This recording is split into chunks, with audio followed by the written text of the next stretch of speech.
Hi, I'm Daniel, and before the episode starts, I want to briefly talk to you about the Garden Outreach Project, a WCF program focused on putting faith into action. Our mission is to inspire and support Christadelphians in North America to share Christ's love through outreach initiatives.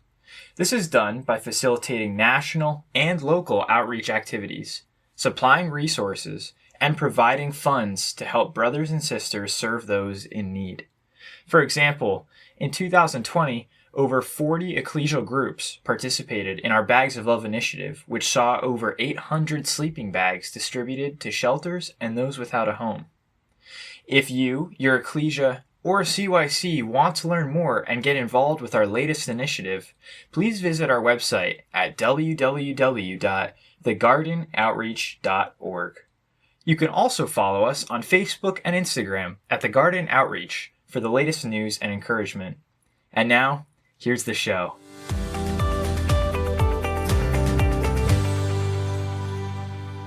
This episode of A Little Faith with Soucy is about becoming a mother during the pandemic. We reflect upon these experiences of motherhood from many women who all have different stories to share. Through joy and sorrow, it has been a tough year for everyone, but we would like all these mothers to be acknowledged. Thank you so much to Anna, Rosie, Liz, Amanda, Josie, Crystal and Cara for sharing your stories. May God continue to bless and guide you on your journeys. Hello, welcome to Little Faith. Tonight I'm here with Soucy. Hi Cara, how are you doing? I'm good, Helen. Thanks for having me. Oh, it's really great to connect and chat. I know it's been quite a year. Tell us a bit more about yourself for all our listeners.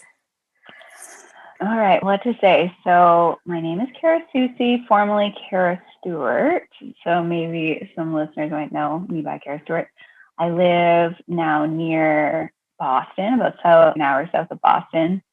But I'm originally from Ontario, Canada. So I'm a Canadian girl, but fell in love with an American, moved here, I guess 4 years ago, which is crazy. And we recently had a baby, which brings me here tonight to talk about a little more. Joel, we had him last year in the fall. He's now 7 months old, which is crazy. But yeah, we live our lives together here in Massachusetts. We're very active and healthy and involved in our ecclesia. Kind of us in a nutshell.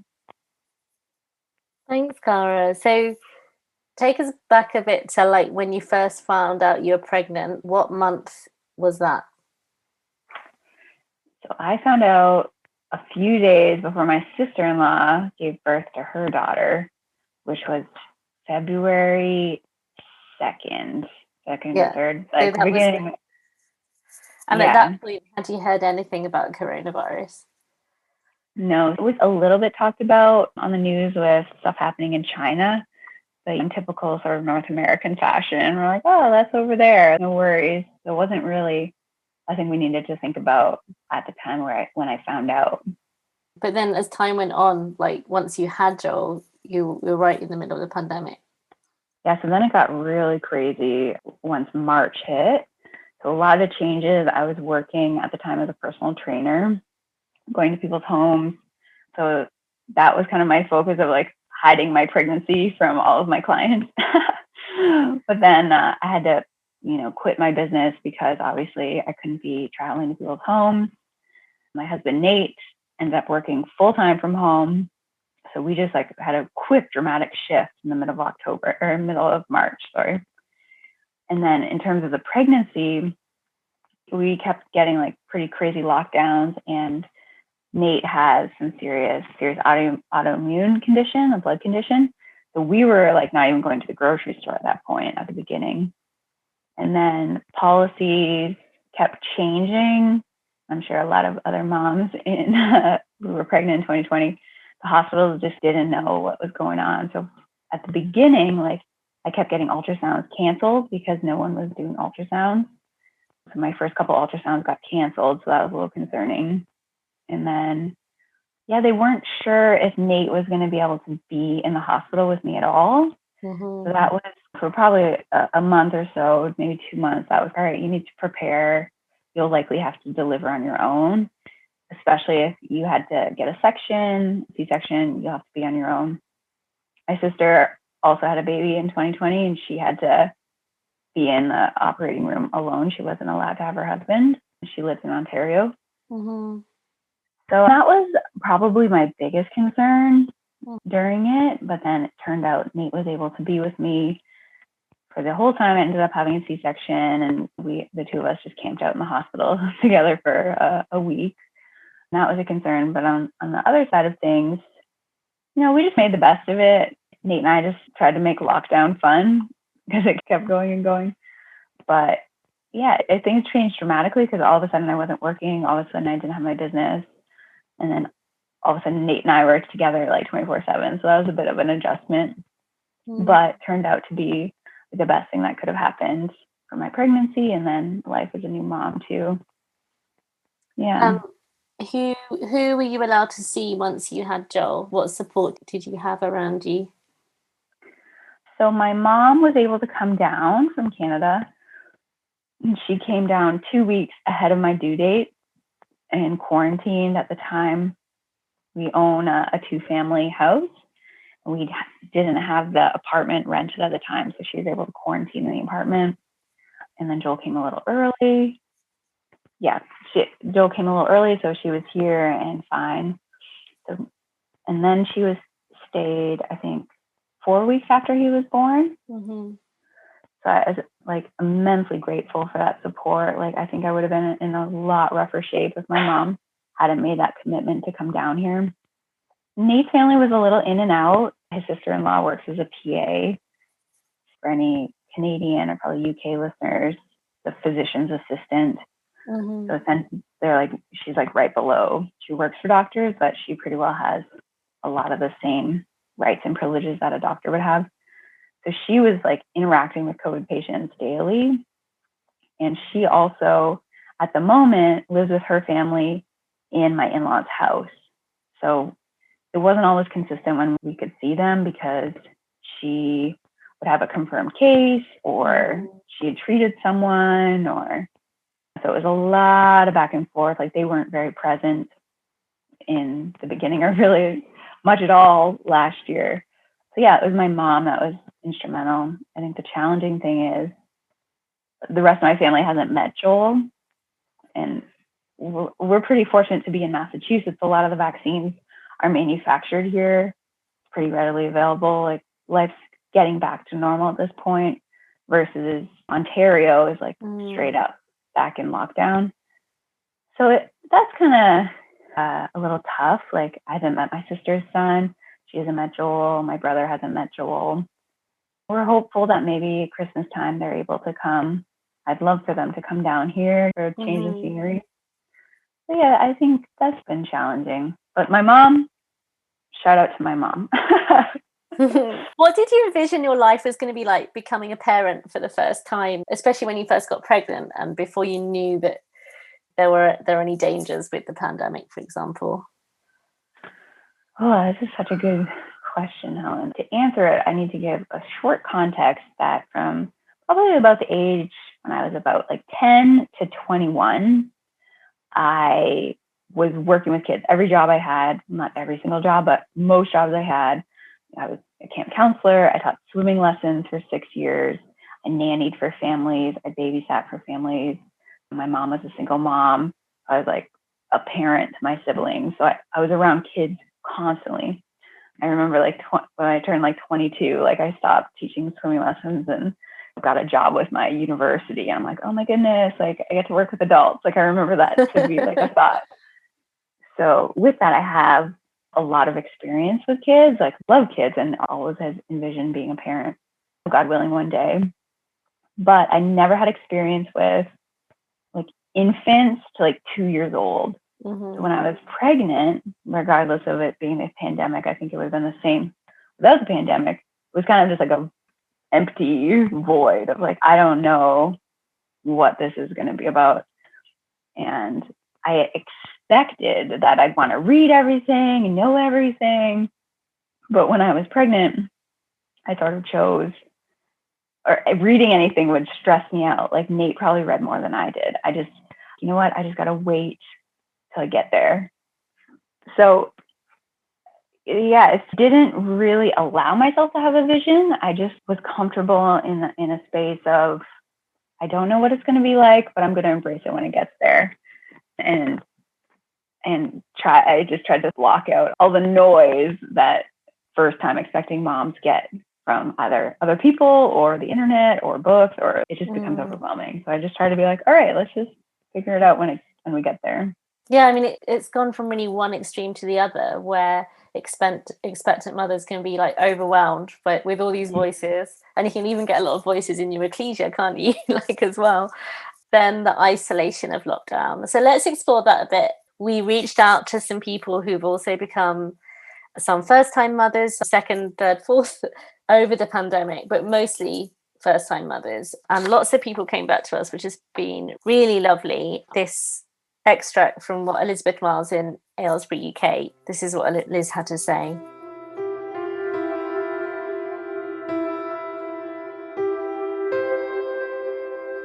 Having a pandemic baby, born last July 2020, the thing that I miss the most is his lack of socialisation. Our life as a couple pre-COVID was full of people. It was hosting people on Sundays, ecclesial lunches, socials, weekends away with friends, visits to family. We always imagined our little baby would fit into this life and be held, cuddled and enjoyed by family, friends and our ecclesia. 10 months after his birth, though, and he's only been held by us, grandparents and health professionals. He's only been to the meeting room once and screams when face masked people come too close to him. I feel sad for him, but also for myself. I couldn't share him and his cheeky smile with others. By the time we see most of our friends in ecclesia again, he'll be almost one. His babyhood will have been missed by nearly everyone. We had a really difficult first few months with him, and I do wonder whether in a no-COVID world it might have been easier. I would have had antenatal classes and be a bit more clued up about things. My husband wouldn't have been kicked out of the hospital 40 minutes after I gave birth, and I wouldn't have had to struggle through a hospital stay on my own. We would have had visitors to help, and maybe if I'd had a health visitor come in person rather than on the phone, they would have noticed his tongue tie earlier.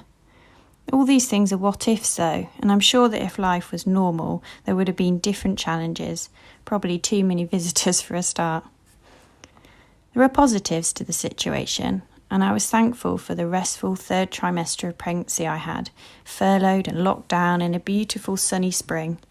I was thankful that there was no pressure to go anywhere when I was feeling sleep-deprived and in a total mess. I was thankful not to feel pressure to clean the house for visitors, and because we've not had any baby groups to go to, I haven't been able to compare him to other babies his age, so there was no pressure on reaching any milestones. I try to look at the positives, and I've had the most special time connecting with and loving this little human. I watch him develop and can truly see God's power and creativity. Becoming a parent has made me appreciate God as a father more each day, and when it feels like I'm so far away from everyone, he's been with me each day. Love that. Thank you so much, Liz, for sharing that. All right, I have one from sister in Baltimore. Her name's Anna. She writes, Helen, you had asked for my insight about my experience, and I think that I share many of the same sentiments from other moms that you shared with me. The loneliness, the missing out on things, etc. I've been very blessed to live with my in-laws, so I had a lot of support in the home. I really can't imagine those mothers who are all alone. I think I've been challenged spiritually this year for sure, as most people have. For me, I thrive on fellowship, the fellowship aspect of ecclesial life, and getting involved in behind-the-scenes things. The pandemic has separated us, as well as I have felt a bit stuck at home due to a baby in the house. I feel guilty when I think it's so much easier to stay home than to sit in the nursery with a fussy, tired baby because I'm missing a nap for this event. I have to find my stride and find my priorities and find my new role in the ecclesia. Everything changed when I became a mom, and I'm still adjusting. I pray for God's grace as well as the patience for myself as I figure it out. I know I want to put God first in my family, and that's the most important thing. I think that's really beautiful. Also, Amanda Robardo wrote in and she said, I'm trying to give myself grace. Grace is a word that is used a lot in the support group that she's in on Facebook. And she said it's something I'm practicing. Awesome. How has motherhood affected your faith, especially during this time? And I think like Anna and Elisabeth also talk about how it changes your identity. Yeah, I really think about how they mentioned like how you see yourself in the ecclesial body and how you serve. And, you know, a lot of faith is just the actions that you're taking in your faith community. So I think my faith been, I guess, affected or changed with the pandemic, in maybe echoing Anna a little bit of revamping myself or seeing myself differently in the ecclesial body.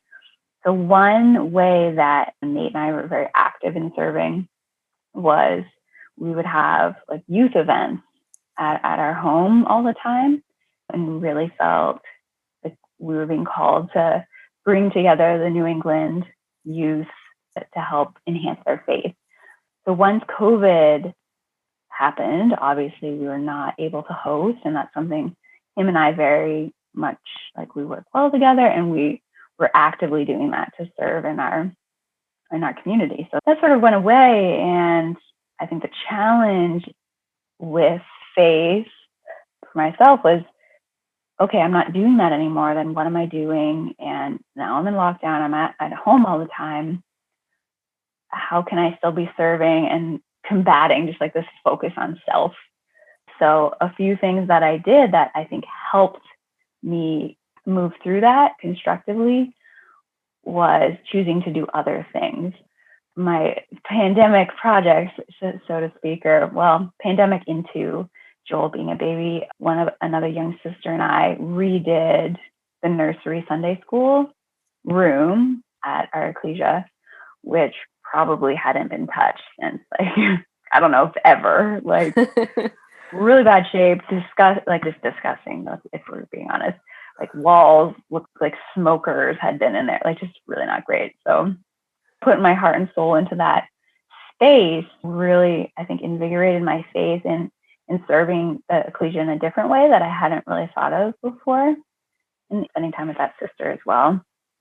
And I think what this time has also taught me about my faith is sometimes you just need to like step out of your comfort zone a little bit and just do something, because with the nature of the pandemic, things aren't like just easy. We're not having potlucks. We're not having youth events. We're not, slowly things are going to start up again here soon. But so another thing I chose to do, this girl that I had met and been friends with for a while now, I had always had a sense she was like interested in learning, just like jumped out of my comfort zone, just messaged her, hey, you want to do a Bible study?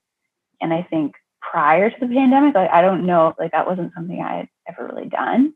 But I was like, I need something to just get myself going here. And I've pretty well taught her the entirety of every first principle. Not quite, we're getting there, but she's been with me for almost 4 months now.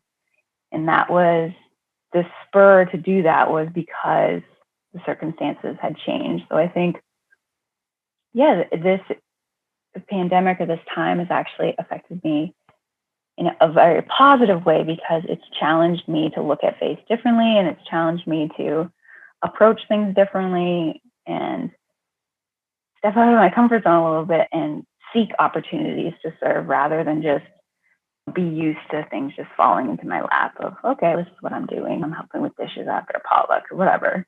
Yeah, it's helped me to just be more creative in my service to God.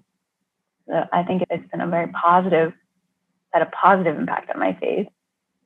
That's wonderful. And like it has moved you into a new place where you might not be serving like lots and lots of people, but you're building relationships with individuals and sharing God's love in that way. Yeah, I think even without the pandemic, you end up spending more time at home with the little baby. That's True. just as part and parcel of the deal, like Uh, of when a new baby comes along. And I think that's really hard to adapt to anyway. You can't go out whenever you want.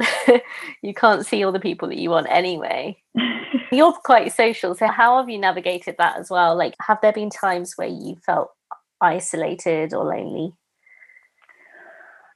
Honestly, Helen, I just give all the props to all stay-at-home mothers who have done that without their husband home. And I mean, some mothers might be like, what? Like, I'd rather him not home. But the biggest game changer has been for me is having Nate at home. And even though he's working and doing his thing, just having that company, like when he's not here and I'm here alone with the baby, that's when I feel it. Like I'm so grateful for his companionship, his friendship, and just to have another person to, be like, oh, hi, aside from just having Joel. I say to him, I don't know if I could do this. I don't know if I could be at home with a baby all day by myself without being extremely lonely. So for any mother who's doing that, like just huge props, because Nate will be gone a day and I can feel like the dramatic difference of just not having, just a companion, even though you're doing different things. It's just to have someone there.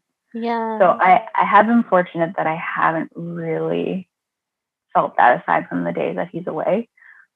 And we live in a small apartment, so we're really like we're close. You've been doing great. Do you want to share what Rosie Rittmeyer from London, UK shared? Because I think some of your thoughts resonated with how she talks about her husband as well and that companionship.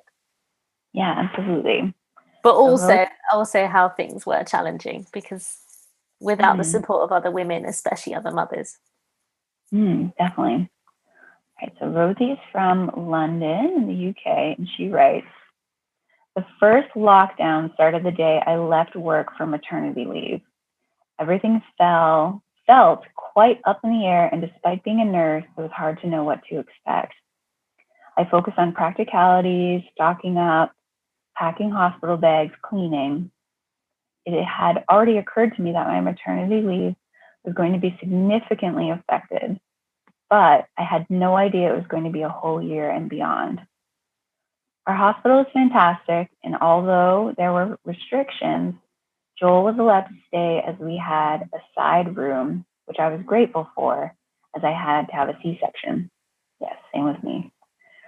We were back and forwards to the hospital for a week, and Isla, the UK way, Isla had lost weight, but when we were officially discharged, it hit me that we were not going to see family and friends for a long time. Not only did I want to share my joy of having this new human in our lives, I wanted support. I wanted hugs and reassurance that we're doing okay. I craved experience of other mothers, my mom. I felt like I couldn't be completely honest with others, including my mom, in case they worried. The phrase, it takes a village to raise a child, used to make me really angry. I had my good and bad days. I felt guilt for feeling sad and lonely when we had a beautiful, healthy baby and there were others who were experiencing loss. This still makes me teary when I think back. However, through this very strange year, I am thankful for the following. My girl, who has a wonderful personality and despite knowing very few people, smiles and waves at passersby when we were out for a walk. My husband, for being an absolute rock. Working from home has meant that he has been able to spend more time with Isla than we had previously expected. Being able to keep in contact with family and friends via the internet. My 2 new mom friends, we muddled through every new stage together and have walked at least 100 kilometers over this year. Awesome. A new type of strength and confidence coming from relying on my intuition for the year. To be honest, this year I have felt it quite hard to be close to God. My faith hasn't wavered, but I haven't been able to or felt able to dedicate time to God. Not having a physical meeting, breaking of bread to go to, and share with others is causing me to lose focus a little. Having said that, when I watch Isla grow and interact with the world, it puts me in awe of God's power and love for us. Oh, Rosie, we love you. It's a lot. Thank you so much for sharing that, Rosie. I spent a lot of time with Rosie in London, but we left when we 4 years ago. I think for Rosie as well, she's an amazing nurse. So I think also to be in the medical profession and then have to experience giving birth in a hospital, like when you know everything, it's hard.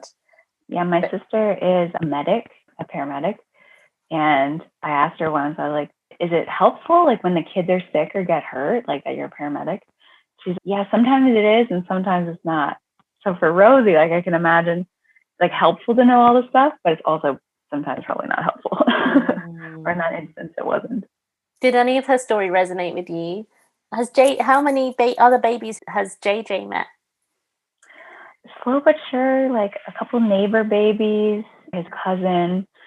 I can definitely relate to those things, but things are starting to open up. So I love her point of her 2 new mom friends.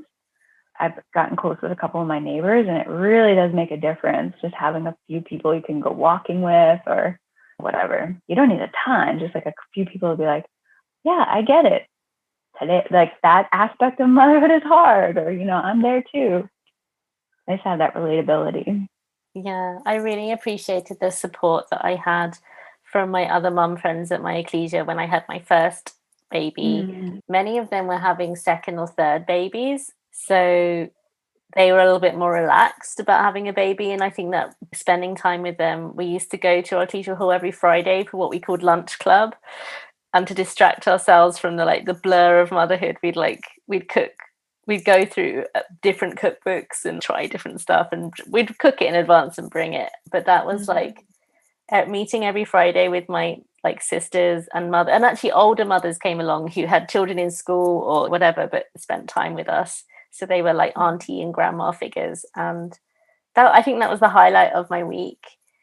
Even if I'd had a really hard time that week, then coming to the ecclesial hall on the Friday and seeing other sisters with babies, seeing other people, and then going home again, it was, that really helped. And I can't imagine what it's been like for many mothers throughout this past year to not have groups, other mums, and meeting other babies, and because that becomes part of your life and your rhythm, because rhythm is so important, I think, when you've got a little baby. Absolutely, totally. For your own sanity. Lots of mental health problems this past year, and I think it's definitely hit mothers, because I think it can anyway. We know it can, even pre-pandemic. 100%.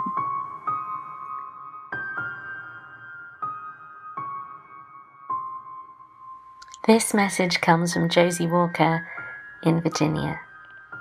After a miscarriage at 20 weeks, another miscarriage 8 months later, and then a few more months of trying, we finally got pregnant and had our first baby in November 2020.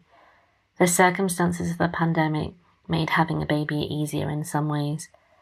With Jacob and I both teaching virtually for much of this school year, we were granted 3 extra months of time with Samir at home. We took our parental leave separately instead of at the same time, which is something we really only felt brave enough to do, knowing that Jacob was teleworking and in the house if I really needed him. Being teachers, the opportunity to telework was never an option for us in pre-COVID times, so we were extremely grateful for that.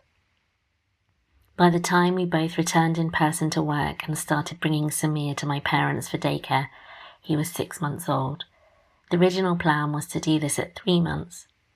The extra time we got with him at home was such a blessing to us.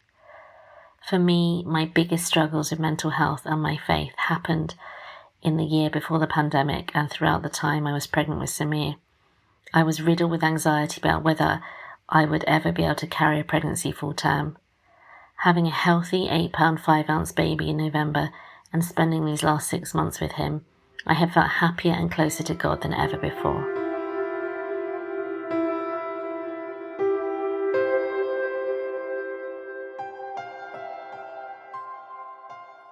while we're talking about tough times as well, I'm going to share a little bit from Amanda Rabade, who's down in Virginia in the USA. I've been dealing with postpartum anxiety and depression during the last 5 months.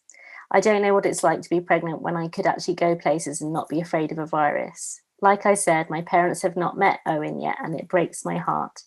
I do love the technology that we have to stay in touch and how quickly it can be accessed, but it doesn't replace the contact that I've been desperately craving over the last year or so.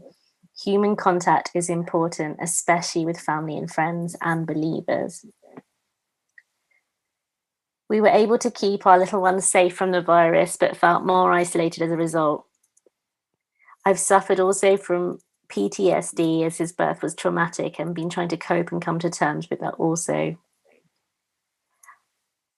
It hasn't affected my personal faith, but I pray for things I never thought about praying for before and was maybe blind to. I'm not sure. I feel a lot of regret not soaking in the time with Owen as a newborn, as I was just going crazy with crying and feeling disconnected because I couldn't breastfeed. And then that changed Sundays for me as I was catching up on sleep in the mornings. I'm trying to give myself grace. Grace is a word that is used a lot in our support groups. It's something I'm practicing. Yeah, I think that's so important. Like, there can be really hard days as well as good days. A roller coaster of emotions. Totally. And I think just like women in general, especially probably mothers, like we tend to be hard on ourselves. Like, we need to have grace because we can read all the what to expect books and talk to everyone, but like older mothers and stuff. But it just comes kind of down to that child and your experience and the time. Like, we need to have grace. You got to take a day at a time. And the model is there with God as well, and us as children. We're all children of God. We're actually not adults of God. We're children of God, and remembering that He is our Father and that we are His children. And that is a humbling feeling, knowing how we can go to Him with anything that's on our hearts and minds. Yeah, I think when I had babies, I prayed at night a lot. I didn't pray much in the day, but it was in those like midnight, 2 a.m., 4 a.m. times when it was dark and a little bit cold and you're just holding a baby to your chest or feeding. Like, they were the times where I felt close to God and I felt I could pray in that silence. Cool. Yeah, taking advantage of meditative time. Or the many times you're up in the middle of the night. It's hard. I think it's hard going from not being a mother to being a mother, and that identity shift, and also having time to connect with God because you're looking after a little human being, and that does take up a lot of mental space. That's probably one of my biggest challenges, like you just mentioning that, of identity change after having Joel, and for a couple months just battling with feeling guilty that I wanted to be doing something more than just the mom thing, that I wanted to be working. So I battled with that for a few months of, it should just be okay that you're just doing the mom thing and just be okay with that. Like, why isn't that enough for you? So in terms of identity, it was like this real tough shift of, like, I'm a mom, but is that it? Like, can I have something for myself to be contributing elsewhere outside of like diaper changes and nighttime feeds? So it's definitely like this challenging, I think probably every mother faces, of where they fit and how they see themselves. And I definitely was very challenged by it for several months.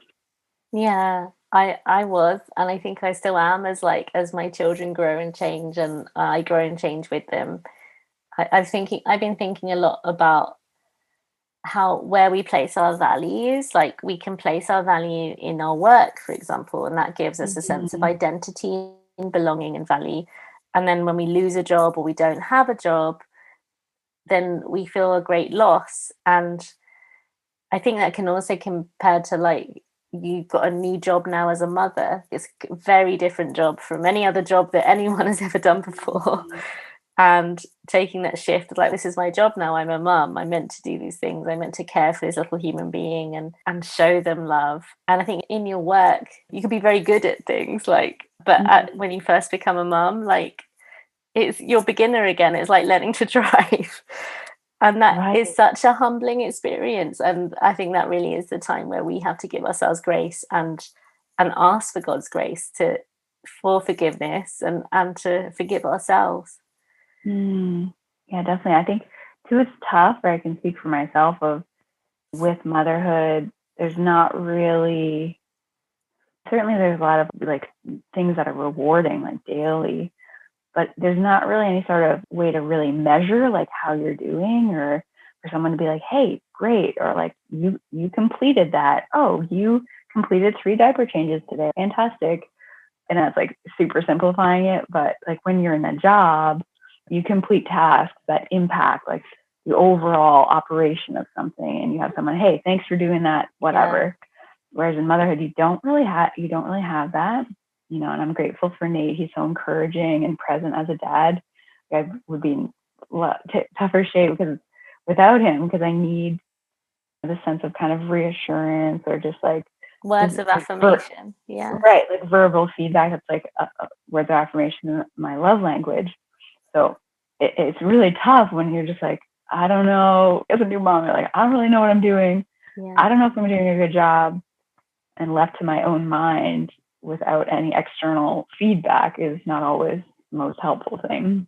Yeah. And that's where faith comes into it, I think, in that where we don't have the affirmation, we have to have more trust and take that leap of faith and wrestle. Because I think all these mothers have wrestled, who've shared their stories with us, have wrestled in different ways.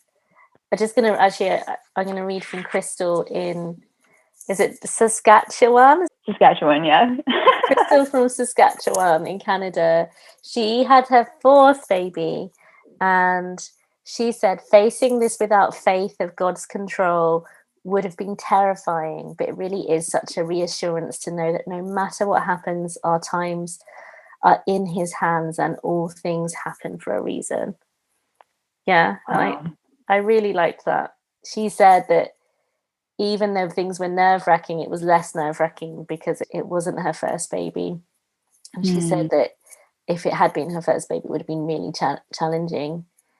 But I think all of this just shows how much God has built us for connection, and we need connection. We need each other just as much as like our babies need us, and like the bonding and connection. You're going to talk now about connection. You're going to talk about online Christadelphian Bible schools. So Cara, this summer, what's happening? Or summer in the Northern Hemisphere, winter in the Southern. I guess I should share context. So I'm working with WCF with Helen. So we're working together. I'm handling all event things. So our biggest event that's coming up is an online Bible school this summer. So yeah, to echo this need for connection, something that is really well done. Context, I wasn't raised in Christadelphia. I've only been in the faith for a few years now. But I think one thing that Christadelphia does so well is Bible schools. And when I attend Bible schools, I feel connected to this bigger community, that God's family is not just my immediate ecclesia, that it's so much bigger, and you feel like you're a part of something bigger. And it's something that's really amazing and faith enhancing. So another summer is coming up, and there are little to no Bible schools, and there was none last year. WCF recognizes the need. So we ran an online Bible school last year. We're doing it again this year from July 3rd to 24th. The awesome thing about it is there's tons of classes, so adult classes, sisters classes, youth classes that are going to be made available every day during that period of time, except on Sundays. And participants, you don't need to see everything or attend everything. You pick and choose. It's like a menu, like this spiritual menu. But we're also going to be running some events that are like big for a lot of like viewers, as well as like breaking out on Zoom to different rooms so you can chat and connect with people that you wouldn't have otherwise met or known, brothers and sisters from all over the world. think we're currently up to a dozen countries that we have registrants from. So it's really cool. I encourage everyone to sign up onlinebible.school. And yeah, there's no pressure. You can attend as little to as much of all that we have going on and get that Bible school sense that we are all missing. So see you there. Yeah, totally. And so it's onlinebible.school. Onlinebible.school. Fantastic. Yeah. Or if you're on Facebook or Instagram, search Online Christophany Bible School and you will find us as well. And as we've talked a lot about mothering and parenting, tell us a little bit more about the children's classes and activities. So the children's program I'm really excited for. We have probably about 40 teachers. We're doing it a little differently than we did last year. So last year we just had a teacher assigned to a specific age group for the duration of the school, and that's typically what Bible schools are like. But this year what we're doing, so we've assembled these 40 teachers and they're all pre-recording their classes. So all the classes are pre-recorded and will be accessible. We're not releasing all of them at the beginning of the school. It'll be batch releases each week. But the cool thing is those teachers are going to be giving a class in one of three categories. So the three categories are ponder. So this sense of like thinking about God, talking about God, all of these things. The second one is play. So activity-based, movement, like more like kinetic learning. And then the third one is praise. So it's going to be like singing, sing-alongs, learning songs, musical praise, all of these things. So ponder, play, and praise. So for any parent that's listening or young teen, etc., the cool thing is families will have the opportunity to head to the site and click on the type of class they're interested in. Okay, Joel's super young, but say Joel is like 5. All right, Joel and I, we're going to log in. We want to do a play class. You click on play, you'll see all kinds of different class options. And the cool thing is we can participate in any one we want. Even if we wanted to do a class that was meant for 12-year-olds, we can. We're not limited by age. It'll say recommended age. You can go in and click anything you want. And for all the teens, so that is 13 and up, you will not only have access to the classes on the site, but we also have a sister who's running some super fun activities and things through social media, specifically through our Instagram account. The classes will be made available through Instagram Lives, and she's got some fun stuff planned with live musical praise events, as well as some fun social activities. So anyways, lots in store for everyone. We're very excited. And I mean, if you have any questions about anything, you definitely can reach out to me. Oh, there's one question thank you so much, Cara. Yeah. There's one question I forgot to ask you. What would you like to say to all the other new mothers out there? All the new moms. I'm still very new myself. Joel is only 7 months. But I think one thing I feel very passionately about is that, I think the same thing, this goes as well for marriage or anything. Everyone has something to say about, I don't know if this is actually just opinions or it's just what we say. Oh, you're never going to sleep again. You're not going to have a life again. Oh, wait till they start eating food. That's hard. Or wait till they start crawling. Or wait till this. Or same with marriage. You get married, your life's over. It goes downhill from there. And people are just very much naysayers. And I just disagree with that talk or even giving into that. Oh, you have a second baby. They're the worst. Don't label any of it, just embrace each season. Yes, you'll sleep again. The babies are not up 3-4 times a night for the rest of your life. It's just not realistic. Just embrace the season. Take a note from Helen's book and use that time for prayer, or just be okay with it and just embrace, like, wow, this is a new exciting chapter in my life, rather than, oh, wow, like as soon as Joel starts crawling, like it's going to be bad. Like, don't label it. Don't label it. That is what I am, like, really want to say to moms, because we just get it from all angles. Have a positive outlook and embrace. Embrace it, don't label it. Totally. And embrace God in all of this, and the Lord Jesus. And I think when we're thinking about changing identities, it doesn't matter whether we're a mother or not. I think even what Rosie was saying about, she was angry, about it takes a village, because she wanted her village and it wasn't there, obviously because of lockdown, even though she has a wonderful village, like many of us do. But our identities change. But the one thing that never changes as believers is that our identity is in Christ. And we can lose things, we can gain things, we can go through tough seasons and joyful seasons, but we always have Jesus. That's such a good point, Helen. And he's steadfast. Yeah. Like, you're right. Like, it doesn't matter if you're at the stage where your baby's up 4 times a night. Like, God is there. Or Joel's about to crawl from one end to the room. There's going to be some challenges. There's going to be great days. There's going to be tough days with that, like, new whatever. But yeah, God's there. Jesus is there every step of the way, whatever aspect of life, motherhood or marriage or work life or anything. I love that you brought that to light. It's so comforting. Yeah.